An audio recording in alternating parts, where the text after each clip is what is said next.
নমস্কার বন্ধুরা, ডলি রন্ধনশালায় সবাইকে স্বাগত।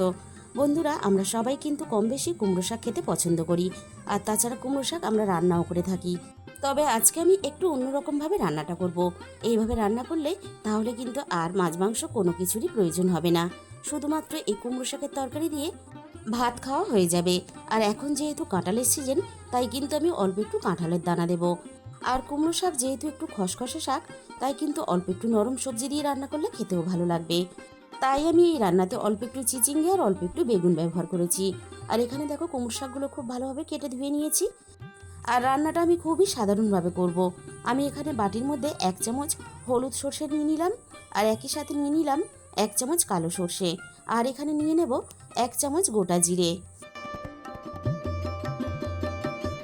এবার আমি এখানে অল্প একটু জল দিয়ে দেব। এই গোটা মশলাগুলো আমি একটু ভিজিয়ে রেখে দেব। মশলাগুলো ভালোভাবে একটু নরম হলে আমি বেটে নেব। তাহলে চলো রান্নাটা আমি কিভাবে করেছি এবার সেটা দেখে নেওয়া যাক। আমি প্রেসার কুকারের মধ্যে অল্প একটু জল আগে থেকে গরম হতে বসিয়ে দিয়েছিলাম। এবার আমি অল্প একটু স্বাদ মতো লবণ দিয়ে দিলাম। এবার আমি এই উষ্ণ গরম জলের মধ্যে কেটে রাখা কাঁঠালের দানাগুলো দিয়ে দিলাম। কাঁঠালের দানার সাথেই আমি কেটে রাখা কুমড়ো শাকটা দিয়ে দেব। তবে খুব বেশি কিন্তু এই সময় জল দেবে না, তাহলে শাকটা কিন্তু অনেকটা নরম হয়ে যাবে। সামান্য পরিমাণ আমি জল ব্যবহার করেছি এখানে। সমস্ত কেটে রাখা কুমড়ো শাকগুলো আমি দিয়ে দিয়েছি। এবার আমি কুমড়ো শাক আর কাঁঠালের দানা একসাথে প্রেসার কুকারের মধ্যে একটা সিটি দিয়ে ভাপিয়ে নেব। কুমড়ো শাক আর কাঁঠালের দানা আমি একসাথে একটা সিটি দিয়ে ভাপিয়ে নিয়েছি।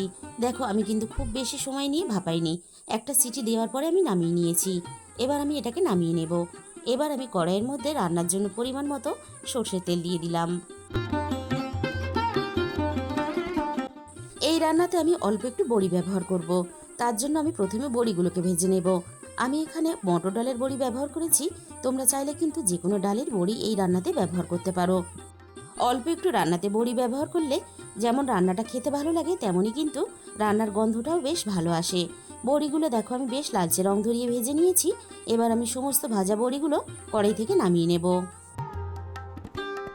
এবার আমি ওই একই তেলের মধ্যে অল্প একটু ফোড়নে 5 ফোড়ন দিয়ে দিলাম, আর একই সাথে আমি এখানে দিয়ে দেব একটা শুকনো লঙ্কা কুচি। এবার আমি ফোড়নটাকে নাড়াচাড়া করে একটু লালচে রং ধরিয়ে ভেজে নেব।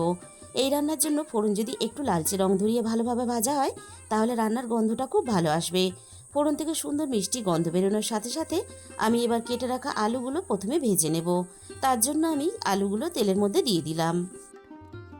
এবার আমি আলুটা নাড়াচাড়া করে একটু লালচে রং ধরিয়ে ভেজে নেব।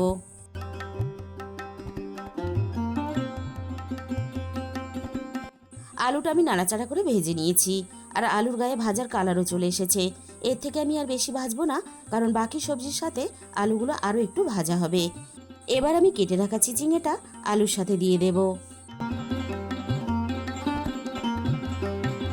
চিচিঙ্গের সাথেই আমি কেটে রাখা বেগুনটাও দিয়ে দেব। এবার আমি এখানে রান্নার স্বাদ মতো লবণ দিয়ে দিলাম। এবার আমি আলুর সাথে চিচিঙ্গে আর বেগুনটা নাড়াচাড়া করে ভেজে নেব।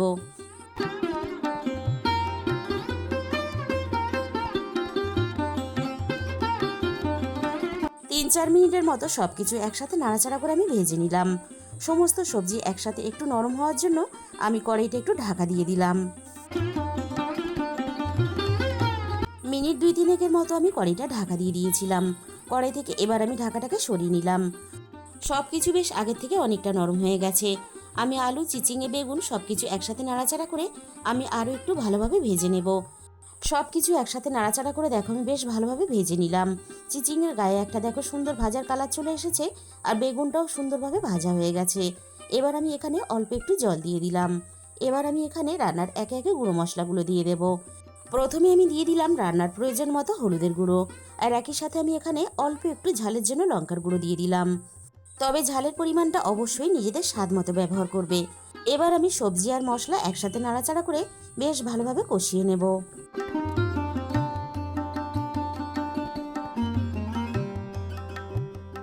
3-4 মিনিটের মতো নাড়াচাড়া করে সবজি আর মশলা আমি একসাথে বেশ ভালোভাবে কষিয়ে নিলাম। এবার আমি ভাপিয়ে রাখা কুমড়ো শাক আর কাঁঠালের দানাগুলো দিয়ে দিলাম। এবার আমি কুমড়ো শাকটা বাকি সবজির সাথে নাড়াচাড়া করে একটু কষিয়ে নেব।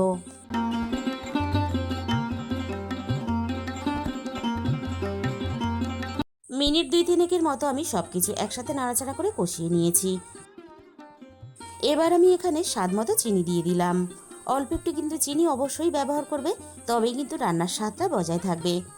সরষে আর জিরেটা আমি শিলের মধ্যে বেটে নিয়েছিলাম, এবার আমি এখানে দিয়ে দিলাম। আবারও আমি সবকিছু একসাথে নাড়াচাড়া করে একটু কষিয়ে নেব।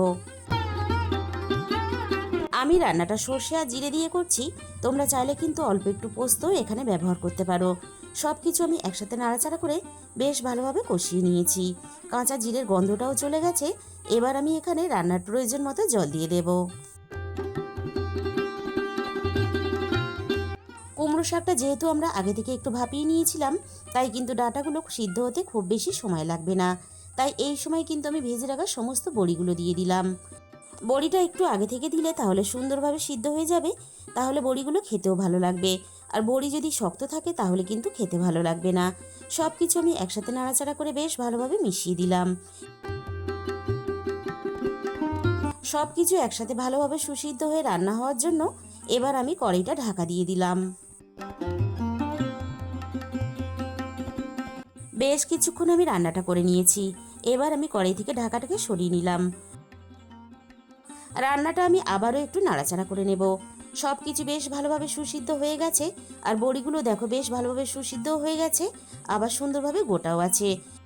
এইভাবে রান্না করলে রান্নার স্বাদ আর গন্ধ এতটাই ভালো হয় যে কুমড়ো শাক একেবারেই খেতে অপছন্দ করে সেও কিন্তু খেয়ে ফেলবে। বন্ধুরা, তোমাদের যদি ভালো লেগে থাকে তাহলে একদিন হলেও বাড়িতে বানিয়ে রেখো। তাহলে বন্ধুরা, আজকের এই রেসিপিটা ভালো লাগলে ভিডিওতে একটা লাইক করে দিও, আর কমেন্টের মাধ্যমে জানিও তোমাদের কেমন লাগলো। আর যে সমস্ত নতুন বন্ধুরা এখন পর্যন্ত আমার চ্যানেলটা সাবস্ক্রাইব করোনি, এরকম নতুন ঘরোয়া সহজ রেসিপি পেতে আমার চ্যানেলটা সাবস্ক্রাইব করে আমার পাশে থাকার অনুরোধ রইল।